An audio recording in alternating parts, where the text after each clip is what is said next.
परिणति को घुमाव देना, है ना, परिणति को घुमाव देना, परिणति जो जगत की ओर जाती है, विषय की ओर जाती है, पुण्य और पाप की ओर जाती है, उसमें आसक्ति किए बैठी है, वहां से तोड़ना और उपयोग को, ज्ञान को शुद्धात्मा की ओर लगाना, ये क्या इसमें पुरुषार्थ नहीं है?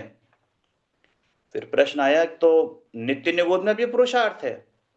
हाँ, भीतर ही भीतर होता है ना, कि जैसे कोई महत्वपूर्ण कार्य होता है और वो नहीं बनता, तो अपन भीतर ही भीतर कुछ विकल्प जोर लगाते हैं ना, कि नहीं लगाते, हो जाना चाहिए, इतनी जल्दी होना चाहिए वरना बहुत नुकसान हो जाएगा। ये क्या है? पुरुषार्थ ही तो है, लेकिन विकल्प अलग है, और ये जो परिणति होती है इसका नाम पुरुषार्थ है। अंतर का जो जोर है, जोर का नाम पुरुषार्थ है, विकल्प का नाम पुरुषार्थ नहीं, जोर का नाम है ना। जैसे धन का जोर होता है अंदर में, पांच इंद्रिय के विषय का जोर होता है, एक तो विकल्प होता है, एक होता है जोर। तो जो जोर है उसका नाम पुरुषार्थ है, जो अंदर में उसकी ओर उपयोग का ढुलना है, उसकी जो रुचि अंतरंग में पैदा होना है, संसार का जो भय लगना है, वो वहां पे पुरुषार्थ का सूचक है। पुरुषार्थ तो वास्तविक ज्ञानी के होता है, लेकिन उन तारतम्यता के उन परिणामों को भी पुरुषार्थ कहते हैं। आगे।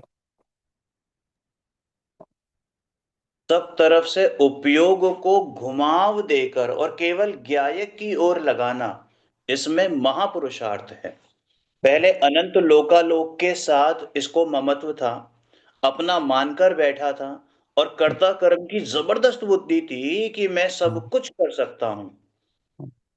इतना मानता था कि मैं सब कुछ कर सकता हूं। अब उस सब को समाप्त किया, तो क्या बिना पुरुषार्थ के समाप्त होगा?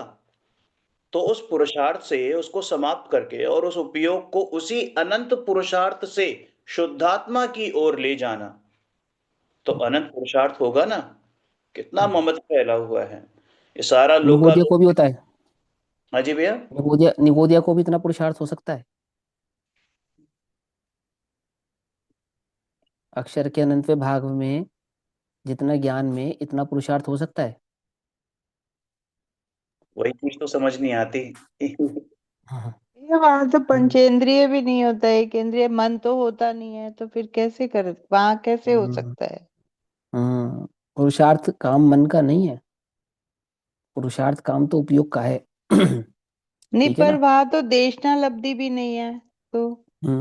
तभी तो, देखो सुनो, अभी पुरुषार्थ का स्वरूप समझना एक बार ध्यान से, कि वो उसको पुरुषार्थ कह रहे हैं, और वो निगोदिया को कैसा पुरुषार्थ होता होगा।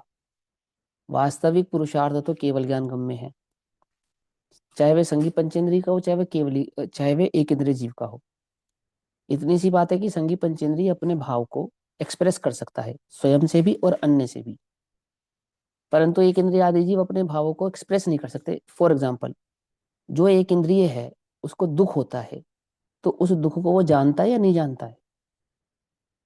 यदि वो अपने दुख को ही ना जाने, तो कैसा निगोद। इस इस अवस्था में, इस मनुष्य पंचेंद्रिय अवस्था में, जब अपने को बड़ा बहुत टेंशन हो जाती है, या किसी प्रकार का कोई रोग हो जाता है, या कोई दर्द होने लगता है, तो डॉक्टर या हम स्वयं किसी अन्य उपाय से सोने का उपाय करते हैं, सो जाना चाहते हैं। डॉक्टर एनेस्थीसिया आदि दे देता है ना, नींद की गोली दे देता है, या हम स्वयं किसी अन्य अन्य उपाय करके स्वयं को सुला लेते हैं, और सोने से हम क्या मानते हैं कि मेरा दर्द मिट गया, या मुझे दर्द नहीं हो रहा। ऐसा, वो सुषुप्त की जो अवस्था है संगी पंचेंद्रिय को, क्या निगोद की भी ऐसी ही अवस्था है? अब असली बात तो ये है कि निगोद की ऐसी अवस्था नहीं है, ये समझो ध्यान से। अब ये तुम्हें समझ में आनी चाहिए। हम कहते तो हैं कि वो निगोद को कोई होश नहीं है, पर वो ऐसा बेहोश नहीं है कि अपने दुख को भी ना जान पाए। यदि दुख को ही ना जान पाए तो कैसा दुख, कल्पना कर कर देखो, ध्यान से समझना, ध्यान से। दुख को ही ना जान पाए, वो कैसा दुख है? वो कोई दुख नहीं है। जानने में आता है दुखी होता है, और दुखी होते हुए उस दुख का उपाय नहीं सूझता है, दुख को दूर करने में असमर्थ है, और भोगना पड़ता है, जन्म मरण की उस पीड़ा प्रति समय भोगना पड़ता है। वो निगोदिया का दुख है, जिसे निगोदिया वचनातीत अपने वचनों से कह सकता नहीं है। अपने 5 इंद्रियों से उसको एक्सप्रेस कर सकता नहीं, और उस दुख को वो भोगता है। भोगता है तो जानता है ना, दुखी होता है ना। और जे त्रिभुवन में जीव अनंत, सुख चाहे दुख ते भयवंत। अनंत अनंत जो जीव हैं, चाहे वे निगोदिया भी हो, उस दुख से भय खाते हैं। अब जिन किसी निगोदिया जीवों के चित्त में माने उस आत्मा में, उस आत्मा के उपयोग में, जिसको हम ज्ञान कहते हैं, जिसको हम दर्शन कहते हैं, उस ज्ञान में, अंतरंग में ऐसा परिणाम होता है कि मुझे ये दुख और सहना नहीं है, मुझे नहीं सहना है, मुझे इस दुख का कोई ना कोई उपाय तो करना है, कुछ ना उपाय तो करना है। अब हम क्या सोचते हैं, हम इसको विचारों की अपेक्षा से समझते हैं। एक और उदाहरण समझो। जैसे मान के चलो, मैं तुमसे बोलूं कि एक विचार करके बताओ, घर के संदर्भ में, मकान के संदर्भ में एक विचार करके बताओ। तो जो आपका विचार होगा, उस विचार, वो शब्दों वाला होगा या शब्दातीत होगा, विचार कैसा होगा? पहला प्रश्न। विचार जो सोचोगे, वो किसी शब्दों भाषा वाला। में सोचोगे, तो या शब्दों शब्दों बिना वाला किसी ही भाषा? होगा। शब्दों किसी ना वाला। किसी भाषा में सोचोगे ना, किसी भाषा में सोचोगे ना। कौन सी भाषा होगी वो जिसमें तुम सोचोगे? वो हम जानते होंगे। जो तुम जानते होंगे उस भाषा में सोचोगे, सीधी सी बात है। तुम इंग्लिश जानते होते तो इंग्लिश में सोचते, तुम चाइनीज जानते होते तो चाइनीज में सोचते, तुम जैपनीज जानते होते तो जैपनीज में जो सोचते। और तुम कुत्ता होते तो, तुम बिल्ली होते तो, तुम बंदर होते तो, हाथी होते तो। उनकी अपनी हाथी की भाषा भी है। एक भाषा है, उसके पास अपनी एक भाषा है। तुम उस भाषा को नहीं जानते। तुम उस भाषा को नहीं जानते तो इसका मतलब ये थोड़ी कि उसके पास भाषा नहीं है, भाषा है। तुम्हें उसकी भाषा का ज्ञान नहीं है। ऐसे ही निगोदिया के पास भी अपनी एक भाषा है। उस भाषा का ज्ञान उस निगोदिया को है, जिस उसी भाषा में तो उसको दुख महसूस होता है, उस ज्ञान में वो जानने में आता है मैं दुखी हूँ। अब भले ही वो दुखी को दुख के नाम से ना पहचानता हो, पर दुख को तो पहचानता है। और दुख नहीं होने को ही तो वो साता पहचानता है। क्या समझे? छोटा बच्चा रोता है, उसे नहीं पता भूख को दूर करने का उपाय क्या है। क्या क्या उपाय से मेरे भूख दूर होगी या मैं भूखा हूं।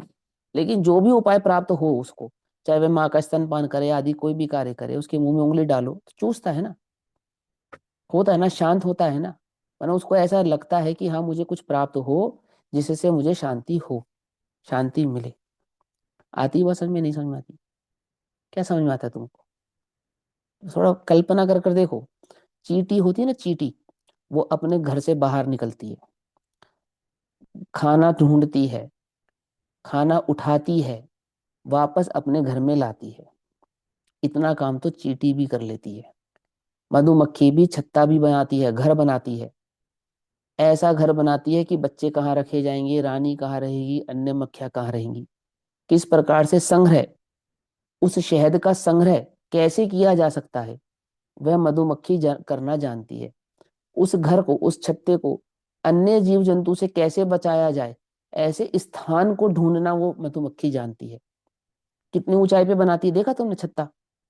कितनी ऊंचाई पे, कैसे स्थान पर बनाती है, जहां आम जीव का पहुंचना नामुमकिन है। ऐसे स्थान पर छत्ता बनाती है। छत्ते में ऐसे ऐसे छेद बनाती है कि जहां वह संग्रह कर सके। जैसे तुम अपनी तिजोरी बनाते हो अपने घर में, क्या नहीं बनाते? वो भी बनाती है। जैसे तुम अपने घर में ताले लगाते हो, दरवाजे बनाते हो, वो भी बनाती है। और जैसे तुम धन एकत्रित करने के लिए घर से बाहर जाते हो, वो मधुमक्खी भी जाती है। और जैसे तुम धन एकत्रित करके घर में लाते हो, ऐसे ही वह मधुमक्खी भी उस शहद को इकट्ठा करके अपने घर में लाती है। बच्चे भी पैदा करती है, उन्हें पालती भी, उनका पोषण भी करती है। और कोई उसे खतरा महसूस होवे तो अपनी रक्षा भी करती है। और है वो असंगी, मन नहीं है उसके पास। इतना कार्य तो बिना मन के कर लेती है। तुम्हें क्या लगता है कि तुम्हारे पास मन है तो तुमने उस मन से कोई विशेष कार्य कर लिया? अब तुम्हें मन संज्ञा क्यों मिली है, उसका क्या लॉजिक है, क्या है? स्वपर का भेद विज्ञान करने के लिए वास्तविक मन का उपयोग मन लगता है, वो सब अपने ज्ञान में ही नहीं, अपने को खबर ही नहीं है उसकी। ठीक है ना? प्रश्न है, प्रश्न क्या था भैया मन के संदर्भ में? द्रव्य मन और भाव मन। भाव मन और द्रव्य मन। हाँ, द्रव्य मन किसे कहते हैं और भाव मन किसे कहते हैं, प्रश्न भी है और ये संदर्भ भी है ना? देखो ध्यान से समझना। वैसे तो इसका विस्तार बहुत बड़ा है, पर मैं कोशिश करूंगा कि थोड़े शब्दों में इस बात को समझा सकूं। सबसे पहले आत्मा। आत्मा का लक्षण क्या है? उपयोग। उपयोग आत्मा का लक्षण है। वो उपयोग दो प्रकार का है, ज्ञानोपयोग और दर्शनोपयोग। आत्मा अपने उपयोग से कभी अलग होता है क्या? नहीं होता। निगोद अवस्था में भी उपयोग लक्षण तो रहता है ना, है ना। उस उपयोग का दूसरा नाम है भाव। क्या नाम है उस उपयोग का दूसरा नाम? भाव। पकड़ में बात। अब जब उपयोग जिस इंद्रिय में प्रवृत्ति करे, उपयोग जिस इंद्रिय में प्रवृत्ति करे, वो इंद्रिय तो कहलाती है द्रव्य और उपयोग कहलाता है भाव। जैसे उपयोग स्पर्शन इंद्रिय में प्रवृत्ति करे तो इंद्रिय तो कहलाएगी द्रव्य स्पर्शन इंद्रिय, और उसी समय उपयोग क्या कहलाएगा? भाव स्पर्शन इंद्रिय। आ गई बात समझ में? ऐसे ही जब उपयोग मन में प्रवृत्ति करे तो वो मन तो कहलाता है द्रव्य मन और उपयोग कहलाता है भाव मन। आंख में प्रवृत्ति करे तो आंख कहलाती है द्रव्य चक्षु और उपयोग कहलाता है भाव चक्षु। इसी प्रकार उपयोग कण में प्रवृत्ति करे तो कण कहलाता है द्रव्य कण और उपयोग कहलाता है भाव कण। पकड़ में? ही बात नहीं पकड़ में? उपयोग का दूसरा नाम भाव, और वो उपयोग जहां प्रवृत्ति करे वह उसमय हो जाने के कारण वही नाम पाता है। जैसे आत्मा मनुष्य शरीर में आ जाने पर मनुष्य भव ऐसा नाम पाता है। पकड़ में? बात नहीं पकड़ में? नारकी के शरीर में चले जाने पर नारक भव ऐसा नाम पाता है। ऐसे ही उपयोग इंद्रिय में प्रवृत्ति करे, वही इंद्रिय का नाम उस उपयोग का नाम पड़ जाता है। उपयोग अपने आप में होता है भाव, और जिस द्रव्य में वो प्रवृत्ति कर रहा है उस द्रव्य को कहते हैं द्रव्य। यानी कि चक्षु द्रव्य इंद्री, कर्ण द्रव्य इंद्री, समझे? मन द्रव्य इंद्री, और मन में प्रवृत्ति करने वाला उपयोग भाव इंद्री। आती ना बात समझ में? इतनी कोई मुश्किल तो नहीं है ना। अब वही उपयोग जब द्रव्य मन के साथ होता है तो उसे मतिश्रुत कहते हैं, द्रव्य मतिश्रुत। लेकिन जब वही उपयोग बिना द्रव्य बिना मन के होता है, यानी कि जिन पर्यायों में मन नहीं है, द्रव्य मन नहीं है, उपयोग तो वहां पे भी है ना, या नहीं है? है ना। तो वहां कहलाता है मात्र भाव उपयोग, यानी भाव मन। एक इंद्रिय आदि के द्रव्य मन नहीं होता, परंतु एक इंद्रिय आदि के भाव मन होता है। क्या कहा?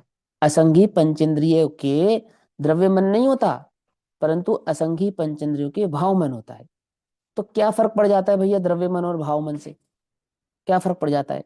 आप ऐसा समझो, जैसे किसी व्यक्ति की नजरें कमजोर हों और उसको चश्मा लगा दिया जाए, तो कमजोर नजरें चश्मे का निमित्त पाकर थोड़ा अच्छा देखने लगती हैं। इसी प्रकार उपयोग द्रव्य इंद्रिय का निमित्त पाकर उस इंद्रिय संबंधी ज्ञान के क्षेत्र में थोड़ा विस्तार पा जाता है। इसी प्रकार जब हमें मन प्राप्त होता है संघी पंचेंद्रिय पर्याय में, तो उपयोग का कार्य मन संबंधी थोड़ा बढ़ जाता है। कितना बढ़ जाता है? कि इतना बढ़ जाता है, इतना बढ़ जाता है कि वो भेद विज्ञान करने की सामर्थ्य को पा सके। एक इंद्रिय से लेकर पंचेंद्रिय पर्यायों तक भेद विज्ञान करने की सामर्थ्य नहीं है। सुख और दुख को पहचानने की सामर्थ्य तो है, सच्चे सुख को पहचानने की सामर्थ्य नहीं है। क्या कहा? सुख और दुख ऐसा भाव पहचानने की तो सामर्थ्य है, लेकिन सच्चा सुख किसे कहना, वह पहचानने की सामर्थ्य उस असंगी पंचेंद्रिय पर्याय में नहीं है। लेकिन वो संघी पंचेंद्रिय पर्याय में वो सुविधा अपने को प्राप्त होती है द्रव्य मन का निमित्त पाकर, कि जहां हम भली प्रकार से सच्चे सुख को प्राप्त करने का उपाय कर सके, वास्तविक भेद विज्ञान कर सके। आई बात समझ? अब आ जाओ वापस निगोदिया पर। उस निगोदिया के पास भाव मन है, उसे सच्चे सुख की खबर नहीं है, परंतु वो सुखी होना चाहता है, और सुखी होने के उस विकल्प का नाम ही वहां पर विशुद्धि है। बस इतनी सी बात। होती तो उसकी तत्समय की योग्यता है, कोई विशेष पुरुषार्थ वो कर जाता हो ऐसा तो केवल ज्ञान गम में ही है। छदमस्तों के ज्ञान का वह विषय नहीं है, और आगम में भी संदर्भ में कोई विशेष चर्चा प्राप्त होती नहीं है।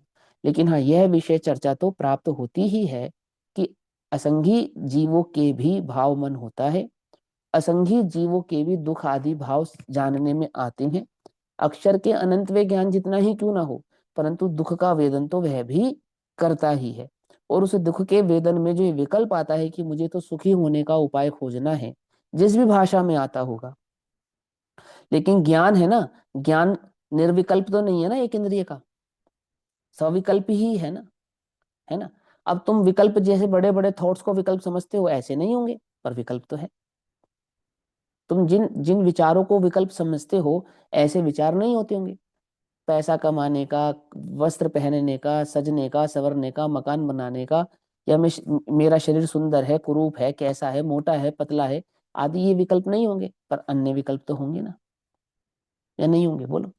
संघी पंचेंद्रिय पर्याय वाला हाथी, इस विकल्प के साथ कि हिरण कितना सुंदर लगता है, पतला दुबला, मैं कितना मोटा हूं, मुझे पतला होना है, तो ऐसी डाइटिंग का विकल्प नहीं करता होगा कि मुझे हिरण जैसा शरीर चाहिए, क्या? लेकिन कोई ना कोई विकल्प तो करता ही होगा ना, क्योंकि संघी पंचेंद्रिय है, कोई ना कोई विचार तो करता ही होगा ना, या नहीं करता होगा?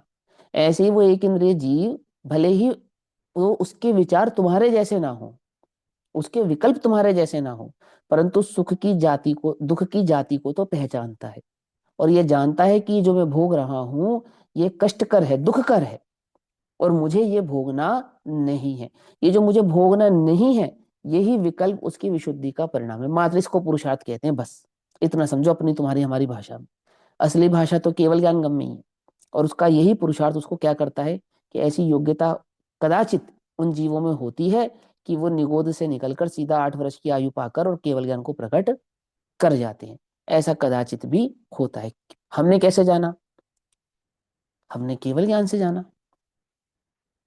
भरत के ये 923 पुत्र निगोद से चलकर यहाँ आए हैं, ये किसने बतलाया? ये तो केवल ही केवल नहीं बतलाया ना, उन आदिनाथ भगवान के केवल ज्ञान में ही ये बात जानने में आई ना, है ना? उन्होंने वहां क्या पुरुषार्थ किया था, ये वो केवल ही जानते हैं ना। और अंतिम बात, तुझे तुझे निगोदया के पुरुषार्थ की तो परवाह है, उसने क्या किया होगा, और जो तू पुरुषार्थ करने में समर्थ है, अपने पुरुषार्थ की खबर नहीं है तुझे कि तू क्या पुरुषार्थ कर सकता है। वो असमर्थ होकर भी पुरुषार्थ कर कर का कार्य कर गया, तू समर्थ होकर भी अपना कार्य नहीं कर सकता। क्या कहा? लोक में किसी जीव को मोटिवेट करते हैं तो कैसे करते हैं कि जिनके हाथ पांव नहीं होते वो भी किसी मुकाम को पा जाते हैं। तेरे तो हाथ पांव हैं, तो क्या नहीं कर सकता, ऐसा समझाते नहीं समझाते?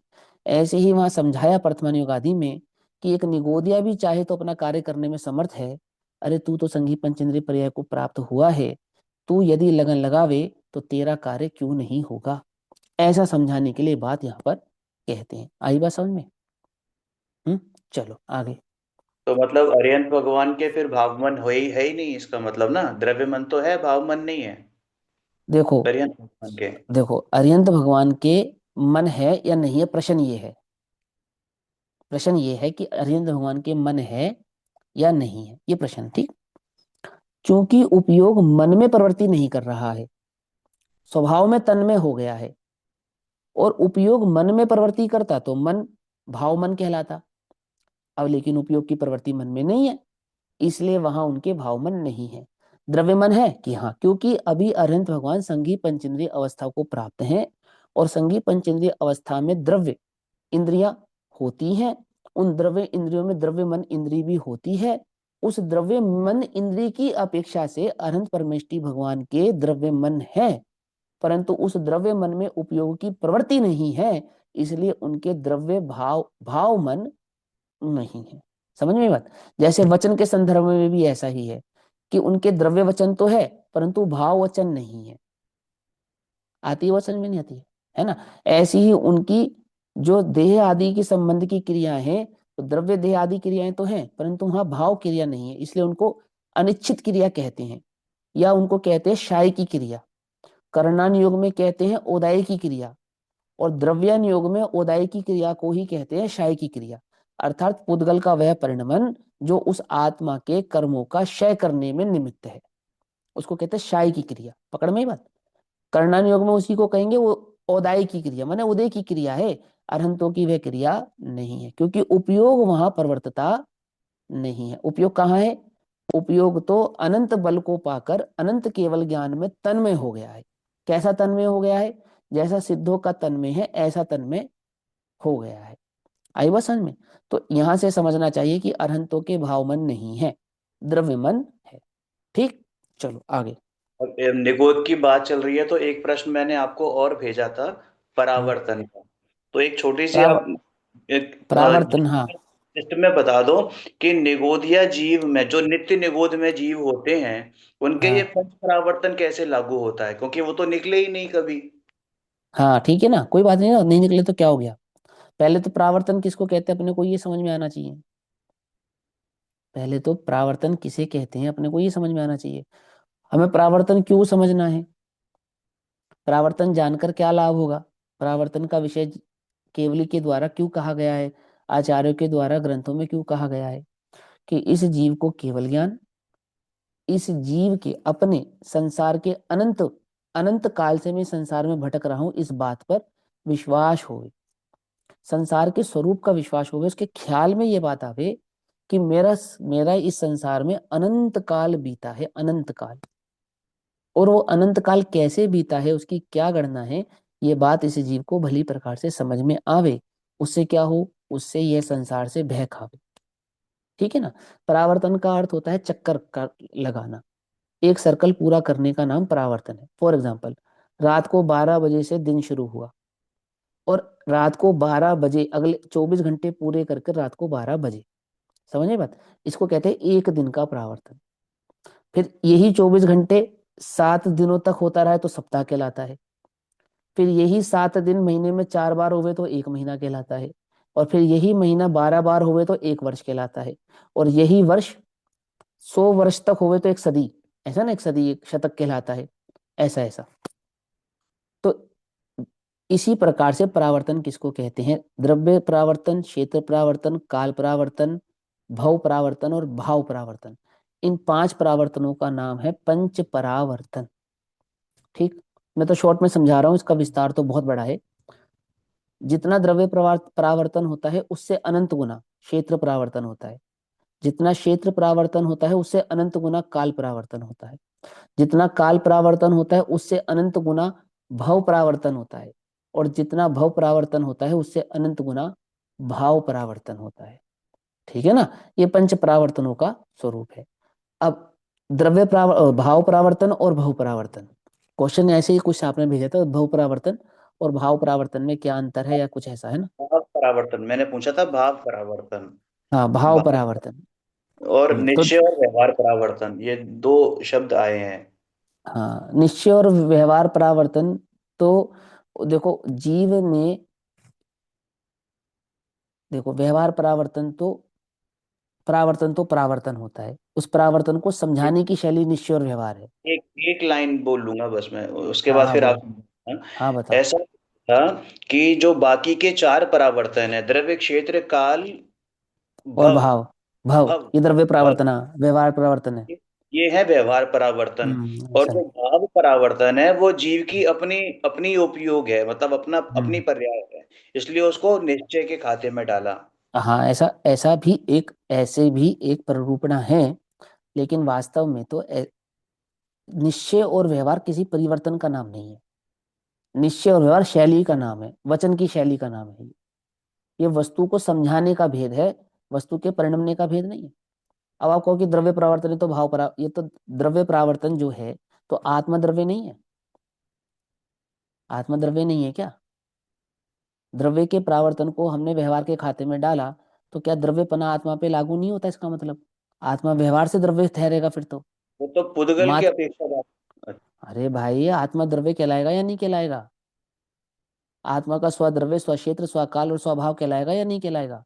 आत्मा के स्वद्रव्य का ही आरोप तो पुद्गल द्रव्य पे आता है, आत्मा के स्व क्षेत्र का आरोप ही तो पुद्गल क्षेत्र पे आता है, आत्मा के स्वकाल का आरोप ही तो परकाल पर आता है, आत्मा के स्वभाव का भाव का आरोप ही तो परिणाम पे आता है। विकल्प आत्मा का स्वरूप थोड़ा ही है, वो तो ज्ञेय है, मात्र जानना आत्मा का स्वभाव है।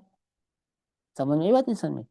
पहले तो आप ये समझो वो तो शैली का नाम है, निश्चय और व्यवहार। निश्चय और व्यवहार किसको कहते हैं, नयों के भेद हैं, और नए किसको कहते हैं, कथन पद्धति को कहते हैं। किस कथन पद्धति को कहते हैं, वो जो परिणमन हुआ उस परिणमन को समझाने की शैली। आती है वो, समझ में नहीं आती है। जब पुद्गल का परावर्तन हो रहा था तो पुद्गल का ही परावर्तन हो रहा था, आत्मा का नहीं हो रहा था, आत्मद्रव्य का नहीं हो रहा था। हो रहा था, आत्मा एक द्रव्य भी है, आत्मा एक परिणाम भी है, आत्मा एक उपयोग भी है, आत्मा एक भाव भी है, आत्मा एक द्रव्य भी है, या नहीं है, है ना। अब आत्मा में द्रव्य गुण पर्याय तीनों चीजें है ना। और द्रव्य गुण पर्यायों में गुण यानी तुम ऐसा कहना चाहते हो कि जो भाव परिणाम परिणाम यानी ज्ञान ज्ञान वो तो आत्मा है, और अनंत गुणात्मक जो एक द्रव्य आत्मा है वो आत्मा नहीं है। वो आत्मा नहीं है, फिर तो इसका मतलब सिर्फ ज्ञान ज्ञान आत्मा मानो, तो ऐसा नहीं है। पकड़ में ये बात नहीं, पकड़ में ऐसा नहीं है। हाँ ये बात और है कि जो भाव परावर्तन है वो आत्मा के ज्ञान से ही लागू पड़ेगा, अन्य भावों पे लागू नहीं पड़ेगा, ये बात और है।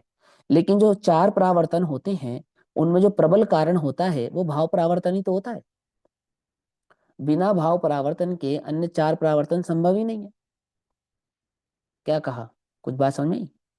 भाव परावर्तन ही वह परावर्तन है जिससे अन्य चार परावर्तन होते हैं। फॉर एग्जाम्पल, मैं नरक जाऊंगा तो बिना भाव के चला जाऊंगा, और जो नरक जाएगा वो कौन जाएगा, भाव जाएगा या मैं जाऊंगा? क्योंकि क्योंकि भाव तो निश्चय से मैं हूं और द्रव्य तो व्यवहार है,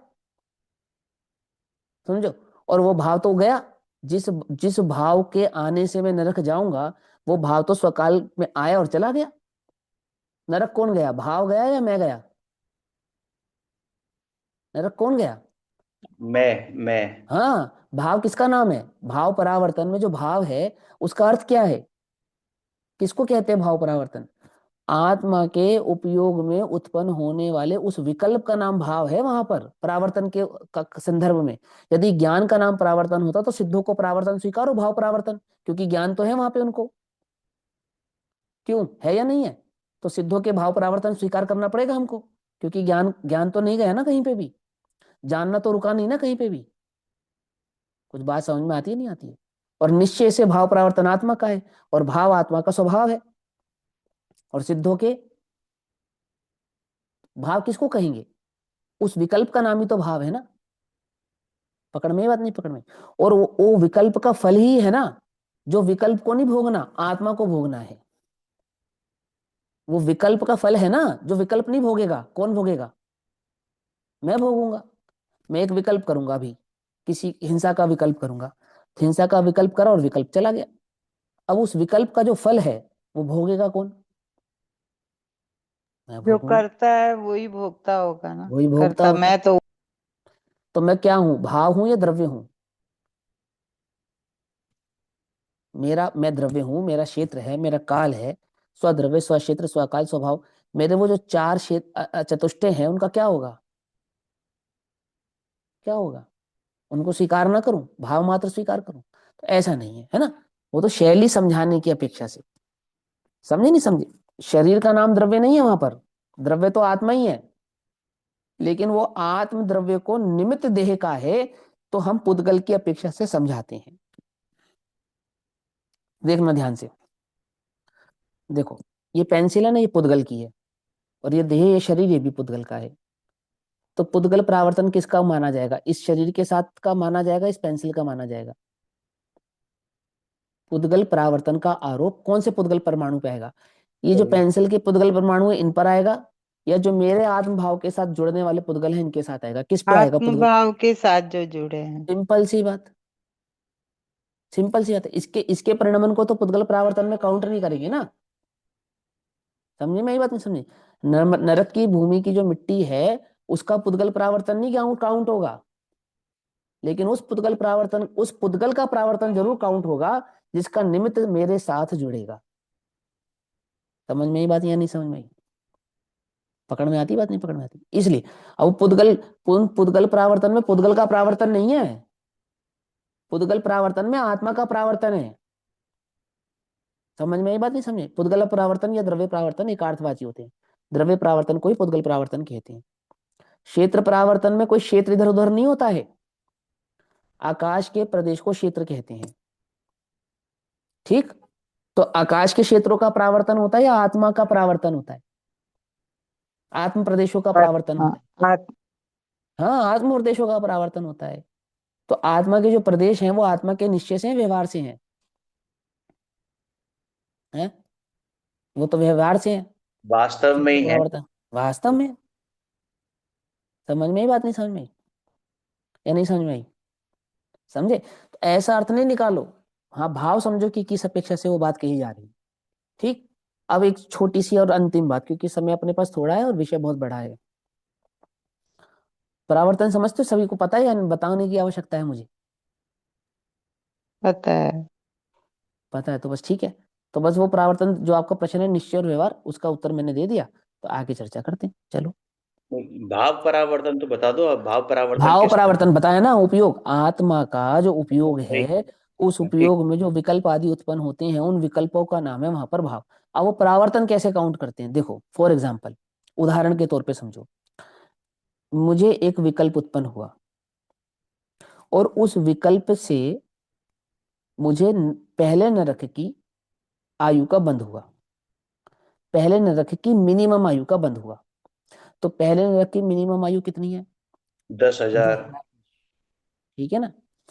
अब 10,000 वर्ष में कितने समय है? असंख्यात अनंत समय है अनंत ना? समय। कि एक सेकंड में असंख्यात आवलियां और एक आवली में असंख्यात समय। समझ में ये बात नहीं? समझ। अब उन एक आवली में असंख्यात समय और एक सेकंड में असंख्यात आवलियां, ऐसा 1 second, 2 second, 3 second, 4 second, 5 second, 6 second, 7 second, 8 second, 9 second, 10 second, ऐसे करते करते 1 मिनट, फिर 1 minute, 2 minute, 3 minute, 4 minute, 5 minute, 6 minute, ऐसे करते करते 1 घंटा, ऐसे ऐसे करते करते 1 वर्ष, ऐसे करते करते 1,000 वर्ष, और ऐसे करते करते 10,000 वर्ष। तो 10,000 वर्षों में जितने समय है, उतनी बार, जितने 10,000 वर्षों में समय है उतनी बार, जब मैं उसी एक भाव से उतनी ही बार 10,000 वर्ष तक मैं जितने समय है उतनी बार नरक की, उस पहले नरक की आयु को प्राप्त करूंगा। कुछ बात समझ में आई या नहीं समझ में आई? नहीं समझ में? मैंने विकल्प किया चींटी को मारने का, और उस विकल्प से मुझे क्या हो गया?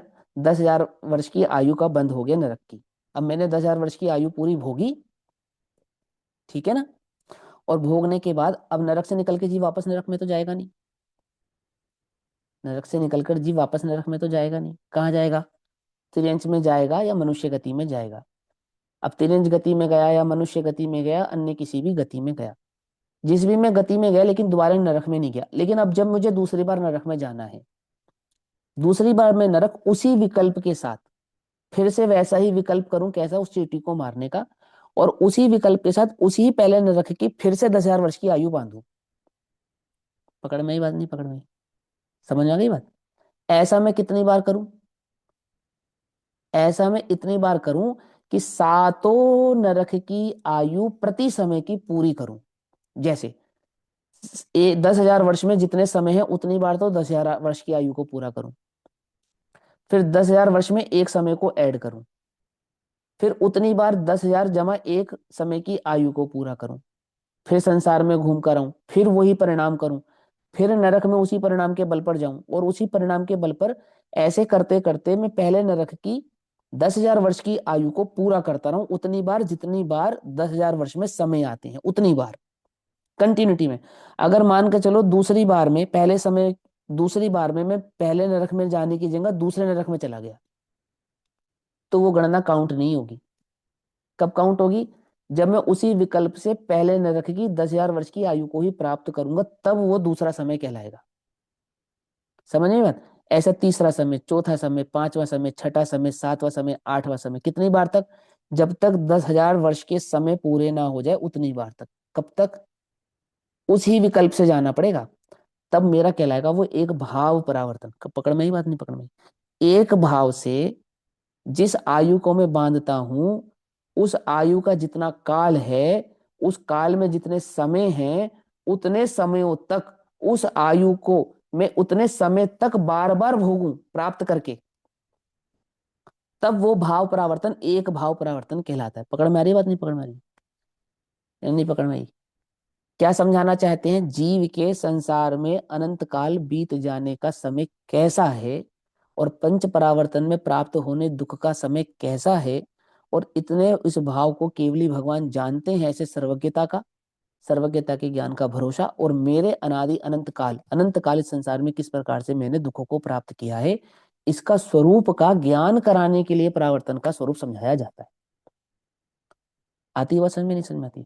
इसी प्रकार वो द्रव्य परावर्तन, क्षेत्र परावर्तन, काल परावर्तन, भव परावर्तन और भाव परावर्तन अपने को समझ में आना चाहिए। ठीक, आई बात समझ में? चलो, और कहते हैं अर्ध पुद्गला परावर्तन। तो जो द्रव्य परावर्तन है ना, उसको पुद्गल कहते हैं।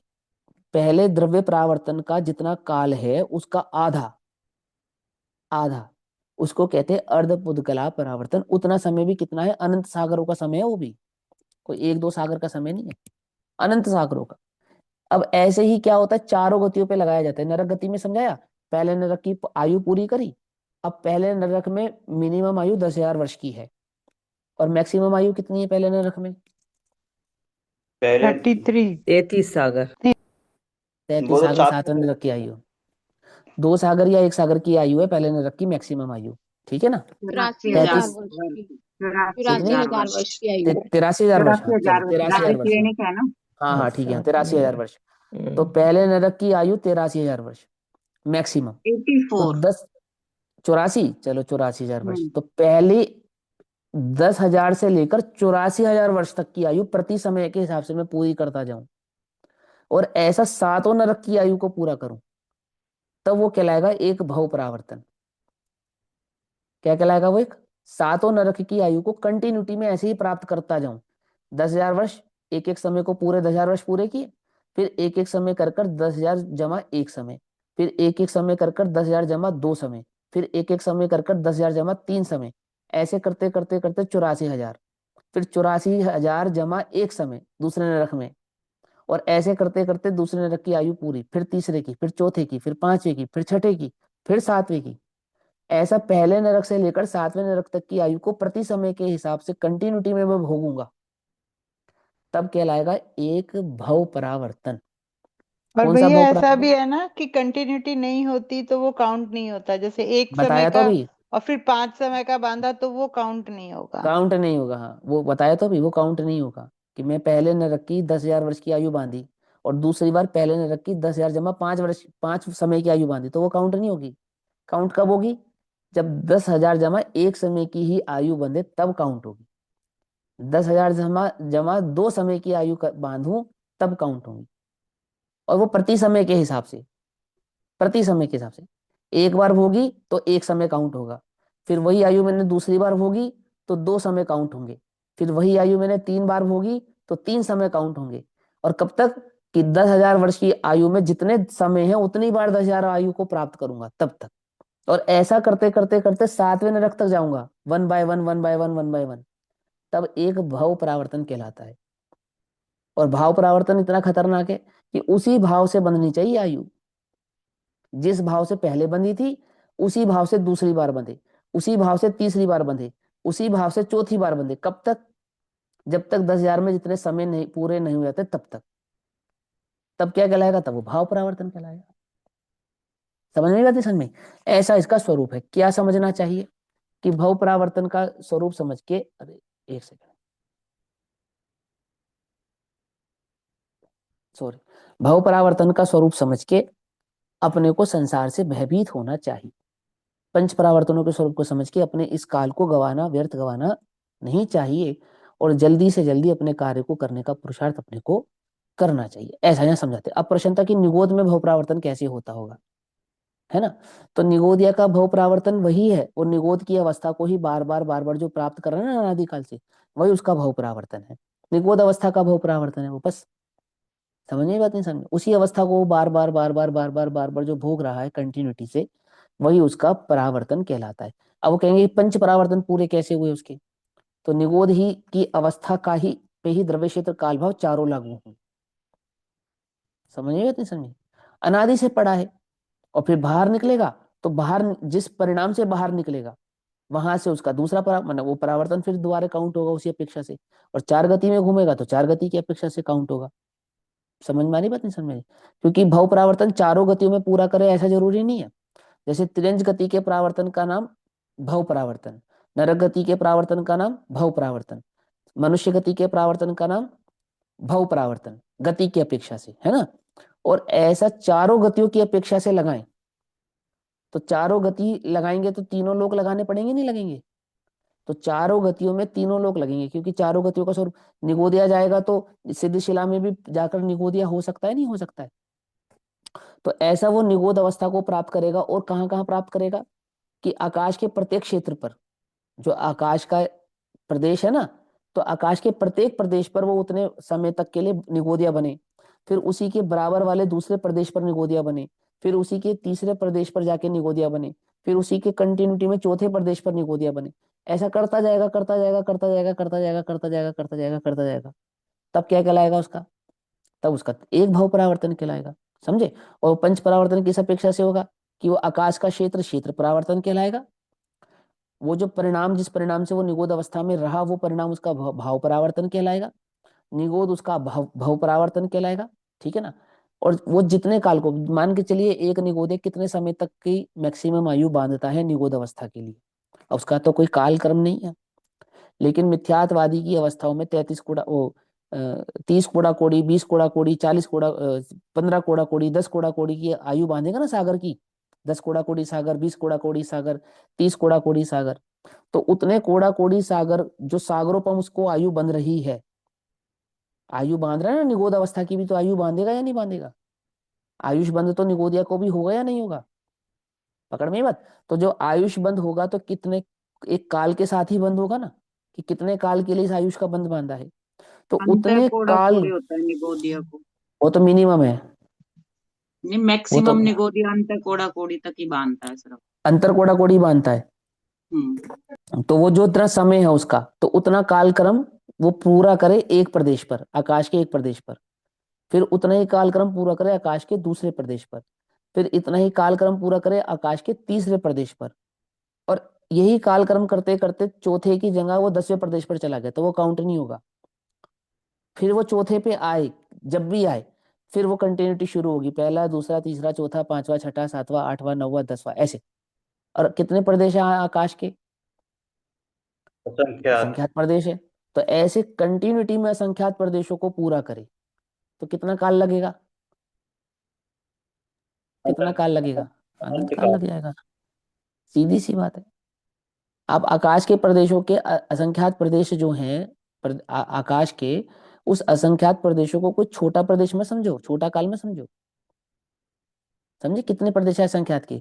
त्रसनाड़ी से बाहर भी है निगोदिया, त्रसनाड़ी के भीतर भीतर नहीं है। 14 राजू लोक है, तो वो नीचे से ऊपर तक है। अब इसकी चौड़ाई भी काउंट करनी है, सिर्फ लंबाई नहीं। और सिर्फ वो 3 डायमेंशन वाला है, नीचे से ऊपर, दाएं से बाएं, और आगे से पीछे। समझे नहीं समझे? तो उतने प्रदेश हैं उसमें। आप प्रदेशों को अपना संख्या समझे तो आपको लगता है छोटी सी संख्या होगी। असंख्यात प्रदेश, असंख्यात प्रदेश, एक एक प्रदेश पे भी समय निकाले तो अनादि समय निकल चुका है, अभी भी पूरा नहीं हुआ है। इतने प्रदेश हैं असंख्यात प्रदेश में भी आकाश के। क्या कहा? कुछ बात समझ में नहीं? अनादि से निगोदिया है, और आकाश के एक एक प्रदेश पर निगोदिया होता जा रहा है अपने कालक्रम को पूरा करते करते, तो भी आकाश के पूरे प्रदेश नहीं हुए हैं। क्या कुछ बात समझ में आ रही है? नहीं, असंख्यात भी इतना संख्यात है। पकड़ में आई बात? समझे? तो ऐसे उसको समझना है, तो वहां पे भी उसके 5 परावर्तन ऐसे ही काउंट होते हैं। ठीक है, चलो भैया आगे। बरोबर। यही बात कही कि पहले अनंत लोकालोक के साथ इसको ममत्व था और अपना मानकर बैठा था, और हम्म। कर्ता कर्म की जबरदस्त बुद्धि थी कि मैं सब कुछ कर सकता हूँ, सब कुछ कर सकता हूँ, इतना मानता था। अब उन सबको समाप्त किया, तो क्या बिना पुरुषार्थ के समाप्त किया? तो उस पुरुषार्थ हम्म। से उसको समाप्त करके उपयोग को उसी अनंत पुरुषार्थ से अपने शुद्धात्मा की ओर ले जाना, तो अनंत पुरुषार्थ होगा ना। कितना ममत्व फैला हुआ है, सारा लोकालोक व्यापी ममत्व, उसमें अनंत अनंत पदार्थ, और उन सब में हमारा एक ही समय में ममत्व, तो कितना बड़ा काम हुआ। अब आया व्यवहार का अन्य रूप। तो ये तो बाबूजी खाने पीने और रहन सहन के बारे में व्यवहार हुआ। जीवन के दूसरे क्षेत्र में उसी जीव का, मतलब जो सम्यक के सन्मुखी मिथ्या दृष्टि जीव है, उसका जीवन के दूसरे क्षेत्र में किस तरीके का व्यवहार होना चाहिए। तो बाबूजी कहते हैं कि इस तरीके का हो कि बस मार्दव परिणाम रहे, है ना। मार्दव परिणाम माने कोमल परिणाम रहे। वो 3 प्रकार के शुभ भाव बताए ना, कि देव गुरु धर्म के प्रति भक्ति अनुकंपा, अकुलुष भाव, और अकुलश भाव माने हिंसा झूठ चोरी कुशील परिग्रह इनका त्याग हो अथवा कम हो। और इस बात का तो मंदिर में भी ध्यान रखे। और भी बहुत सारी बातें हैं, जैसे मान लीजिए हम मंदिर में पूजा कर रहे हैं और वहीं पर दूसरे लोग भी पूजा कर रहे हैं। अब हम बहुत जोर जोर से बोल रहे हैं तो वो भी पाप है। उसको पता नहीं कि दूसरा भी पूजन कर रहा है तो उसको कितना विघ्न होगा। बिना काम के झालरें बजा रहे हैं, मंदिर जाते ही घंटे बजाते हैं। अब इसकी क्या जरूरत थी? कोई माला फेर रहा है, कोई पूजा कर रहा है, कोई स्वाध्याय कर रहा है, तो घंटे बजाने की जरूरत क्या है? भगवान को जगाना है क्या? तो ये तो एक अनुकरण चल गया है। दूसरी जगह भगवान को जगाते हैं, भगवान 6 महीने सोते हैं, 6 महीने जागते हैं, ऐसा वहां आता है। तो अपने आप ही जबरदस्ती ये नकल कर ली है। और फिर प्रश्न आया कि वो आरती के समय का घंटा आरती के समय का होता है। तो आरती का समय तो बाबू हमने बना लिया, उसकी जरूरत ही नहीं है, क्योंकि वो टांगेंगे तो रोज ही बजाएंगे। बल्कि लोग तो खेल करते हैं कि गोद में बच्चा ले जाते हैं और उससे बजवाते हैं। उसकी क्या जरूरत है? जिस समय कोई समारोह हो, उस समय बजाना हो, तो उस समय दूसरी व्यवस्था रखो। बहुत व्यवस्था है इस तरीके की। फिर प्रश्न, माने ये दूसरे लोग भगवान के दर्शन कर रहे हों, उनको भी बाधा वर्जित है। बाबूजी कहते हैं कितना अविवेक है।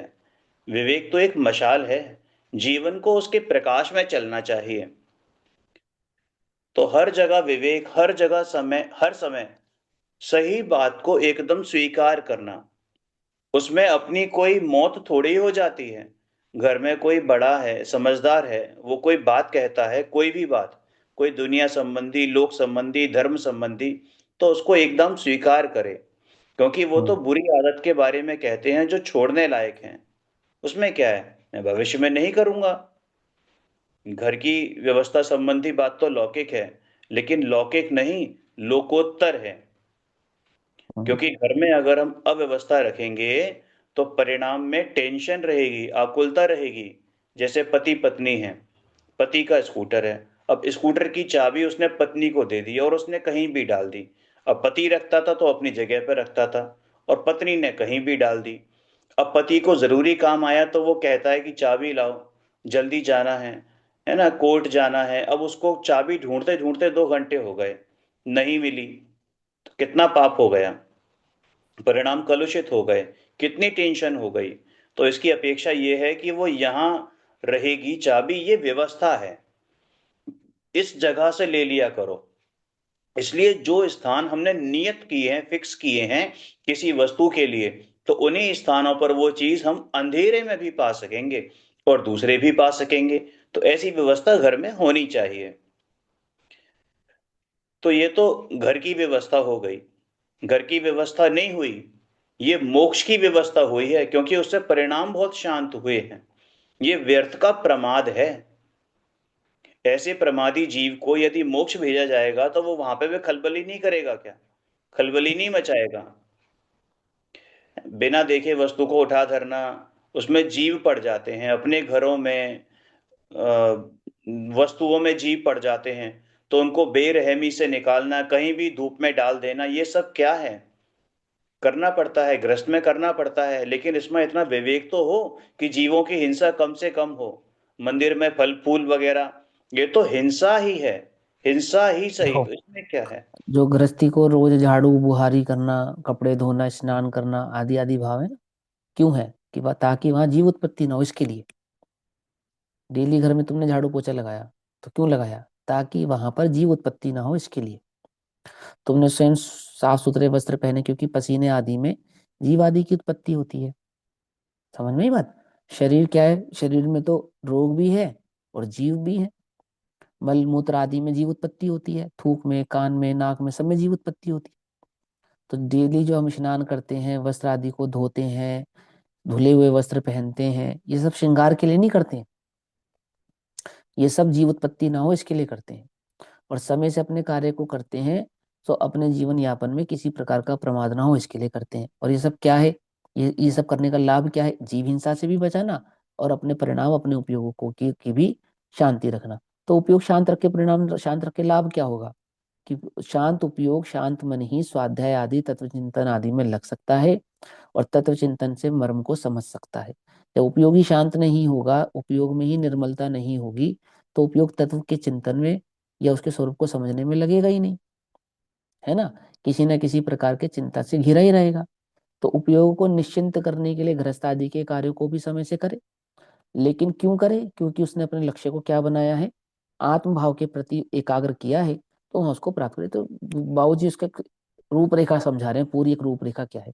और वास्तव में तो क्या है, देखो जो व्यवस्था चल रही है जीवन की, चली रही है, इस व्यवस्थित जीवन की जो व्यवस्था चल रही है, इस व्यवस्था में जब उसे तत्व रुचि हुई, उसका उपयोग तत्व को जानने में उत्सुक हुआ, तो उस उत्सुक मन वाले ने को जो बाहर से प्रवृत्ति छूटी है, वो पांच इंद्रिय के संबंधी समस्त विषयों से छूटी है। और पांच इंद्रिय संबंधी समस्त विषयों से जो रुचि छूटी, तो जीवन कैसा हो गया, मानो कोई व्रती हो। है नहीं व्रती, ध्यान रखना। व्रती तो तब ही होगा जब सम्यक दर्शन पूर्वक दो कषाय चौकड़ी का अभाव करेगा। व्रती तो तभी होगा। लेकिन जीवन ऐसा हो गया कि उसके जीवन में से अनर्थ दंड भी चला गया, उसके जीवन में संविभाग भी आ गया, उसके जीवन में ऑटोमेटिकली दिग्व्रत भी हो गया, देशव्रत भी हो गया, लेकिन व्रत अभी एक भी हुआ नहीं है। एक जीवन ऐसा हो गया। आती बात समझ में? नहीं आती? देखो, आप कहते हैं कि पंडित टोडरमल जी एक ग्रंथ की टीका लिख रहे थे और 6 महीने तक भोजन में नमक नहीं पड़ा और उन्हें उसका विकल्प भी नहीं आया कि भोजन में विकल्प नमक नहीं है ना। पंडित टोडरमल जी के लिए आता है, अन्य किसी के लिए आता है? ऐसा एक आता है, टोडरमल जी के लिए आता है शायद, है ना। हम्म। तो टोडरमल जी उन 6 महीने के समय में नौकरी कर रहे थे या नहीं कर रहे थे? बही खाता लिख रहे थे या नहीं लिख रहे थे? तो बही खाते में भी बहुत गड़बड़ हुई होगी फिर तो। जिसको नमक का भी होश नहीं है, उसे बही खातों का होश कहाँ रहा होगा? क्यों? जिसे भोजन के नमक की भी खबर नहीं पड़ी, वो कितनी कलम भूल गया होगा लिखना? भूल गया होगा, नहीं भूल गया होगा? कितनी हिसाब में गड़बड़ी हुई होगी उस 6 महीने में? राजा का कितना नुकसान हो गया होगा?